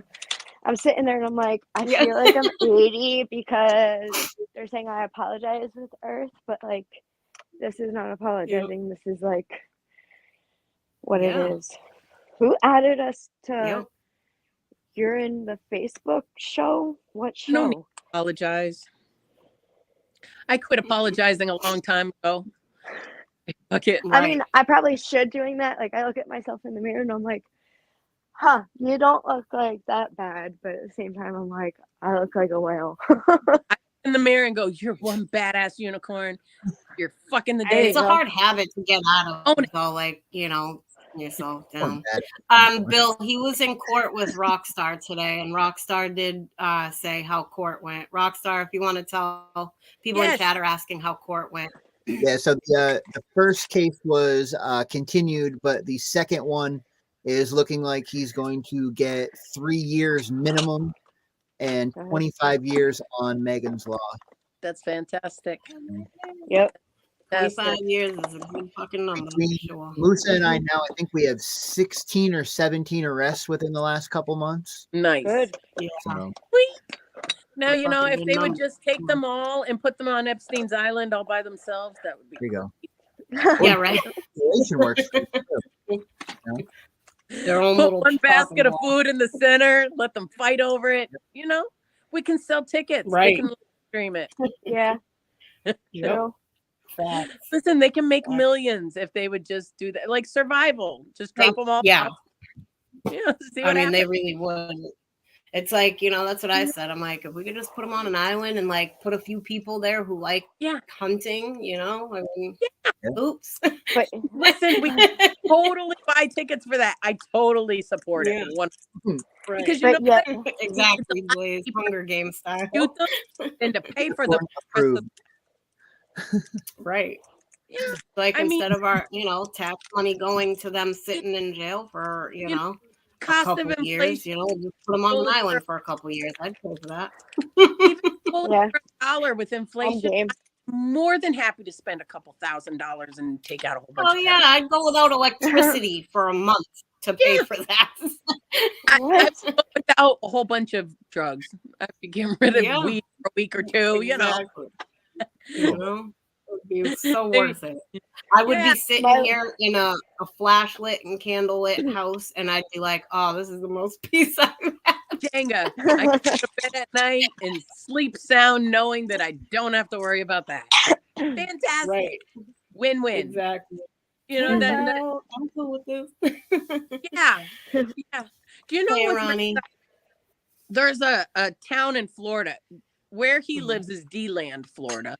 But in Florida, I don't know if it's D-Land, but somewhere right around that area, it's all freaking pedophiles. Yeah, Pred Park. That is literally all pedophiles. I'm like, how is that? I forget the actual name for it, but they call it Pred Park. Yeah, that's pretty messed up. I volunteer my troop, I volunteer as tribute. And then they're not even going to get a chance of freaking killing someone because there's going to be no one alive. Here's the thing. I wonder how the government or how society looks at rage killings. Same. Considering that guy messed up a whole bunch of people's lives. If I put one in his head, is society really are they really losing at that point? Yeah. I think they're gaining. I think I'm doing a service to taking him out so that he can't destroy somebody else or another. Yeah. Because that's the thing. They get into churches and because when they're in prison, right, they find God. Amazing that's where he's at. You know, all this time I really thought, you know, you have to go within yourself to find God. Nope, apparently he's in prison. Federal prison at that. That's where he hangs out. So they find God, they come out and they join these church groups and everything else, and then that just gives them unfettered access to more children. He's booty shaking. Like trick or treat guy. How? Yeah. Oh, let's just let him teach you know, Sunday school. Yeah, why not? Good wholesome predator. Just what you right. I'm looking up to see if I could find the name of the actual park, like what it's really called, because it's not called Pred Park, but that's what we call it for sure. Yeah, that's what I'd be calling it. Yep. That's like Horror Hill. I mean, I know. You know, definitely do not go trick-or-treating there. Right. Like you'll get more than a treat. Yeah, right. And you know what? Here's another messed up thing. I used to work at Chewy in Jessup. They fired me They fired me because I had medical marijuana in my system. Go figure. Anyway, they had 2 people working there. One that I know for a fact is a predator, and he's on Megan's Law as a what do they call, like a he's vicious predator, like the worst that you could get. And Chewy has him hired there, and he's over teenage girls. A hammer, something.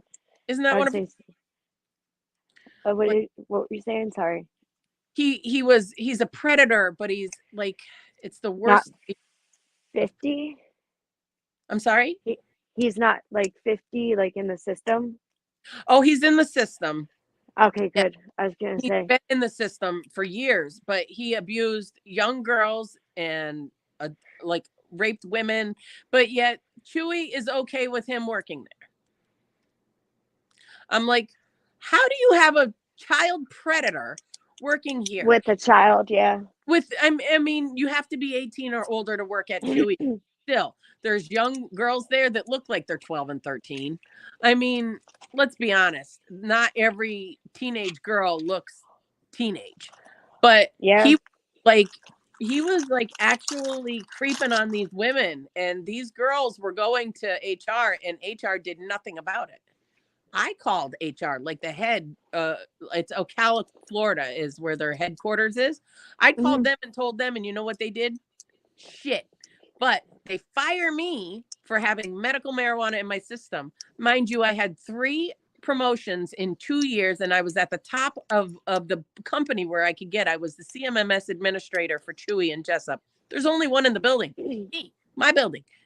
And I was dealing with millions and millions of dollars and accounts and everything else. And I never made one problem, but someone says I look tired and they find justification to drug test me and then say, well, you have marijuana in your system, so we're firing you.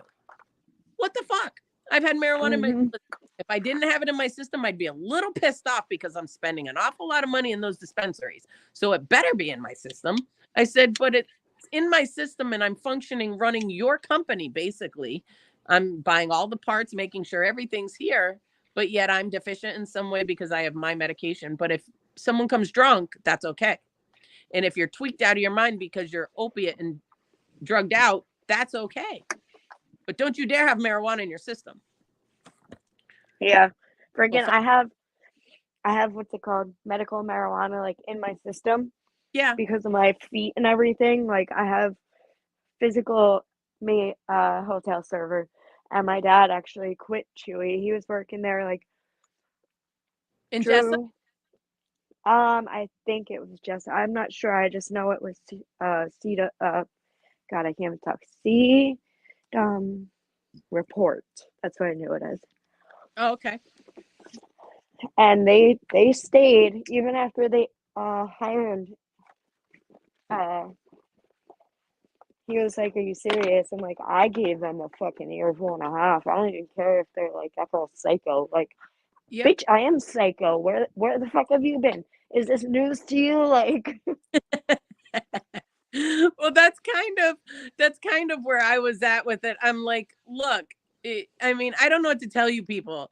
I was very well liked in the entire facility. I would walk around the facility and hand out candy to everybody, and well, it just made the day better. And not only that, you're in a warehouse under crappy lighting and you just feel like shit and like you're in a dungeon, and a little piece of candy from someone with blue hair is usually the highlight of the day. So I would stuff my pockets with candy and I'd walk around the facility and hand candy out to everybody. It was like the best thing ever.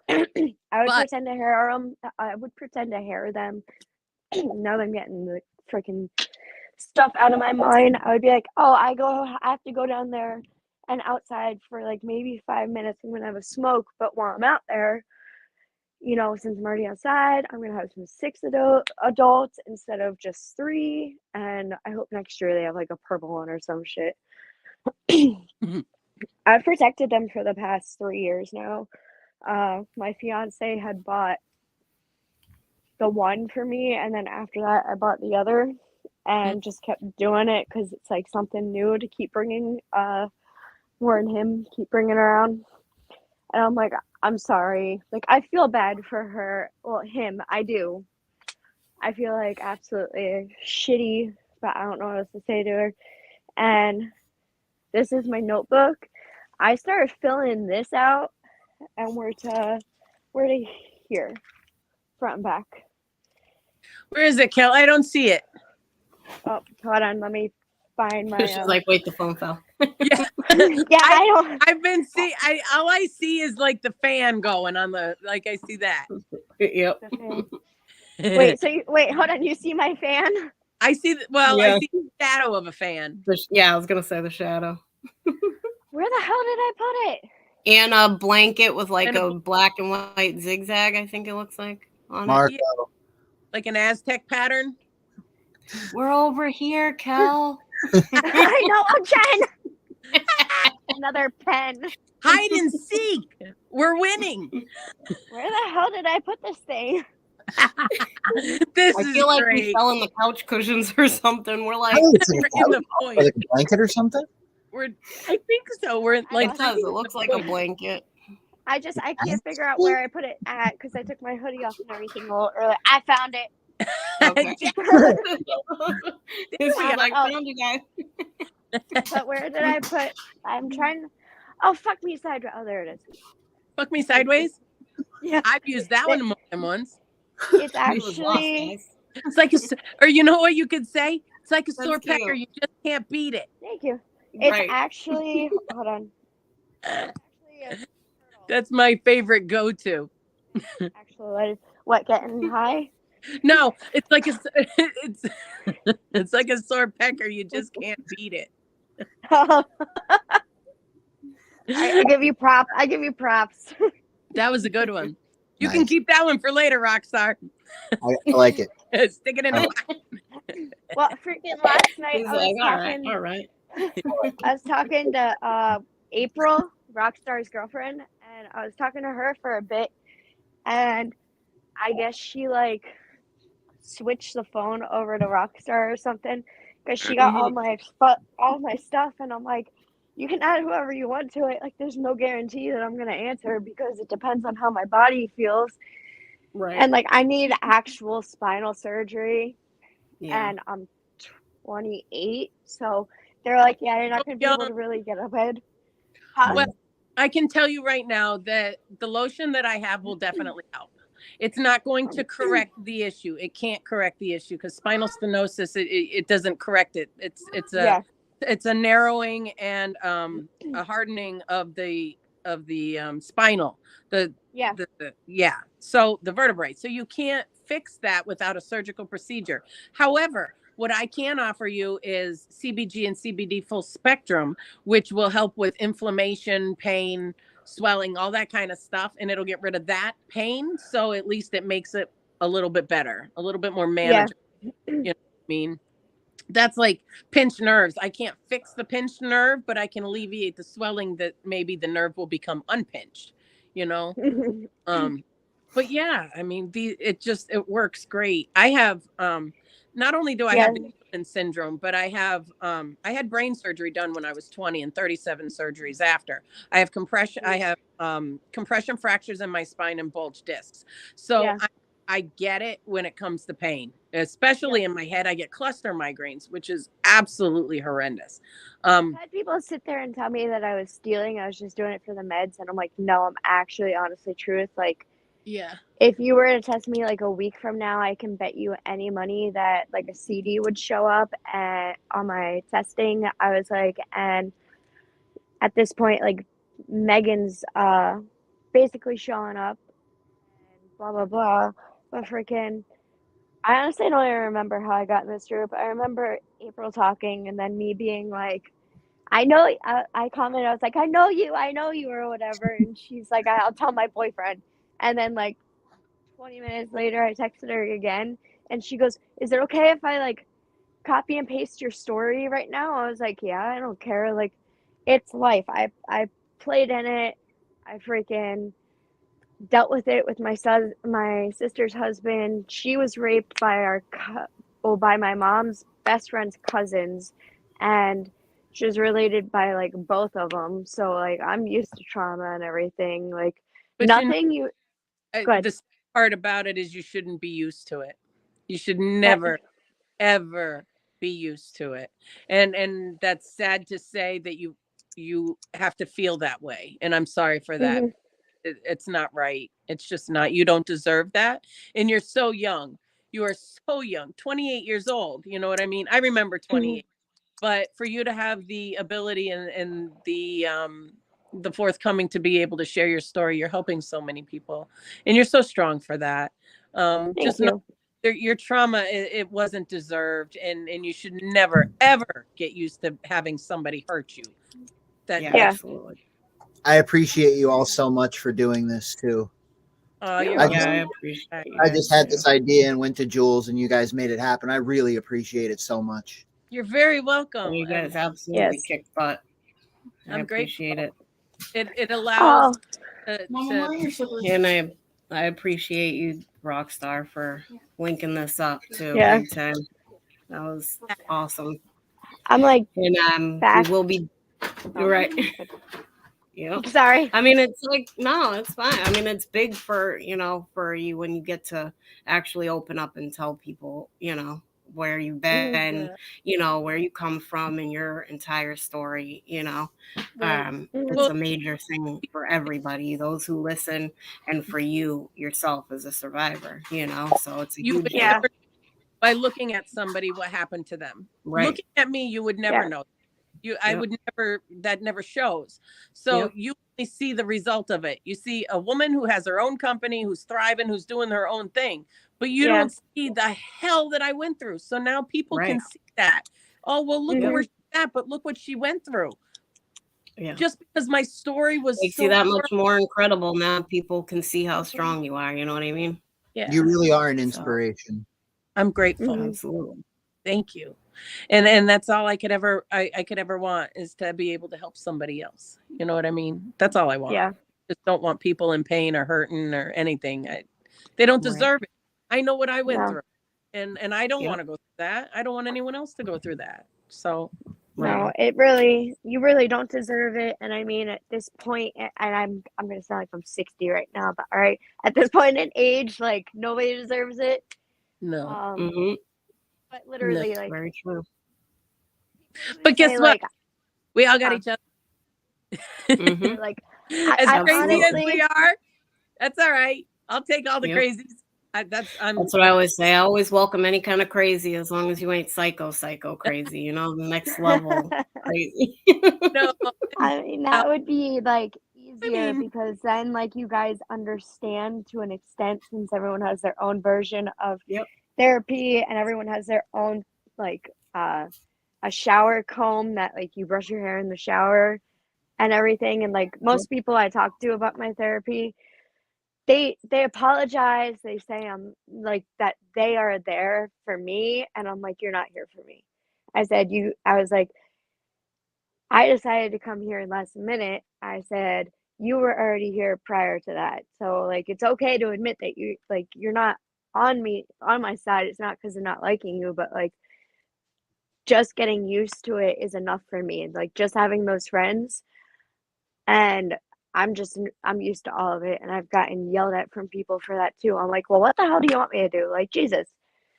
I don't know how to act. I don't know what I'm supposed to do. I'm telling you like my feelings on it and I didn't get the chance to shine for like girls and finally like opened up and came out to her and when I did I realized that there was like 30 some people around the children's service centers building and I was Mm-hmm. like holy shit I didn't realize there was this many people here but um yeah freaking I don't know I'd say keep it because I know a lot of people like some of them are like I don't want to talk about it, da, da, da, da. And I can get why because of my mom like declining therapy for herself and sex ed self for her like own benefit or whatever she decides she's gonna do. well, I've just learned that no matter what, Let regardless of me who, end this, dude. I keep stopping because huh? hold on. I think I was gonna say I think her thing jumped down.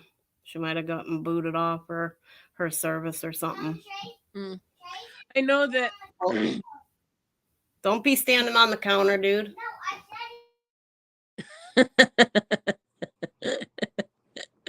I know that people only, it's about them. Nothing that anybody says to you is about you. It's a projection of them. So if any normal, healthy people don't break people down, only broken people are going to break you. So if somebody is trying to mistreat you in some way, you have to just take into consideration that their mental faculties are not healthy. So whatever they're projecting onto you has nothing to do with you and everything to do with them. And I think that is something that people need to learn and understand, that it really has nothing to do with you. If somebody is being angry and nasty to you, it's because of what they hold inside, because guess what? They're hurt and broken too. And they have any other ability to share any other emotion, because the only one they're holding is anger and frustration. Right. So, and I think that is the biggest takeaway, because then that allows you to understand that, guess what? Don't take it personally, because it has nothing to do with you. And, you know, they're hurting too. So even though they may be acting in some way, when fear or anger comes through, people get nasty and violent, and it's like an abused animal. For perfect situation, I have a cat, and his name is Mr. Big, and Mr. Big hates my husband. I'm married 22 years. We've had the cat for about 14 years. And every time my husband walks in the room, he hisses at him. Doesn't matter. He can just walk by him and he's going to hiss. There we go. He's back. I sat there to add like decorations and stuff, and my freaking phone was like, to add somebody to the conversation, please. And I'm like, bitch, I've been here since I was like 12. What are you doing? Right. I know, I just messaged April. I was like, I think we lost Kel. I'm going to be ending anyways, so please tell her that I appreciate her. Yeah, I'll do it every week. Like if it's every Wednesday, I'll make sure that, well, you guys started at what? Like at 1 Eastern, yeah. Okay. Yep. All right. Yeah, no, I'll be back every week. And then I don't know. I like surprising people. So for Christmas, like I want to get everybody something, whether you guys are like, no, or you're like, okay. Then everybody gets I think most of us up here always say no. Everybody gets edibles for Christmas from me. It's amazing. I can't wait to try it, because weed makes me like so calm and relaxed, and like gets rid of my anxiety, where like when I took my oxy, it would get rid of the same things, and it would become like extremely like something better than THC. CBG. CBD. I don't like CBD. Like I sat there. No, not CBD. CBG. The CBD didn't work for me at all, but the CBG was different. Yes, CBG is different, because CBG is the mother of all cannabinoids. That's where all cannabinoids. I got to end it. I got some preds on the line. I got some preds on the line. Get 'em. All right, love you. Bye. So CBG is different. It works different in the brain. It works different on different receptors. So it's the only one that will help with anxiety. CBD in high doses will actually cause anxiety. So you don't want to take CBG or CBD if you have anxiety. You want CBG. CBG is the only one that will combat anxiety, helps with neuroplasticity in the brain, helps with neuro regeneration, and it also helps with cancer cells. It kills them. It's the only thing that will shrink tumors. So thank you, Tiny. On CBD. Tiny said he sent you a message on your page. Oh, okay. I've been posting your website on the screen. Thank you so very much. Yeah, and that's the biggest thing. If somebody has an issue, they can reach out to me and say, hey, I've got this. What can you do? I've got tinctures and edibles, everything. And I can literally help you with anything. I have friends that have cancer right now. One has lymphoma and the other one had kidney cancer. The only thing that helped get the swelling out was my lotion. He didn't touch a pill, didn't take a Xanax, didn't take a Oxy, nothing. Had surgery. They removed everything with no problem. Hold on, Bob. I'll be right there. It had shrunk enough to where he didn't have as much to come out, and not a whole lot of damage. And he says that the CBG helped him with that.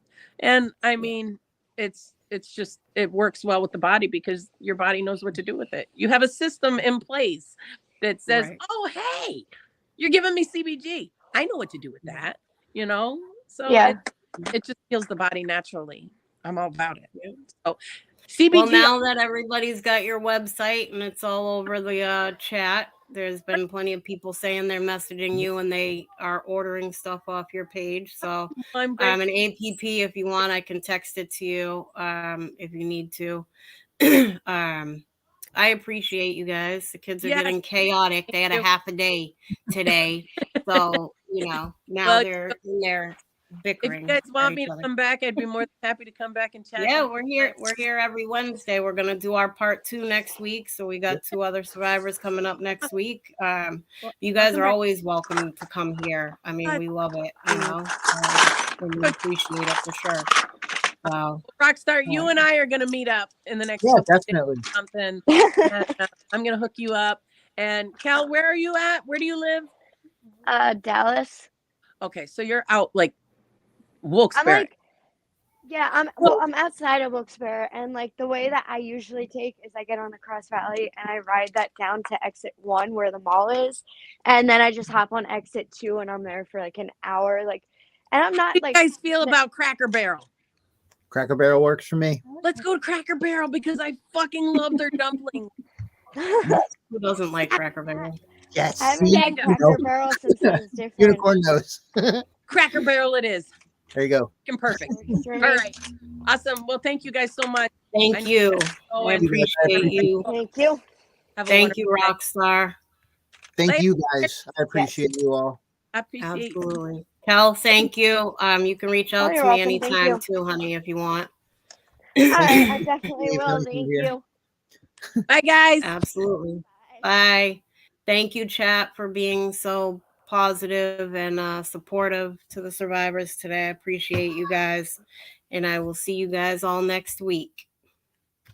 Sounds good. Bye-bye.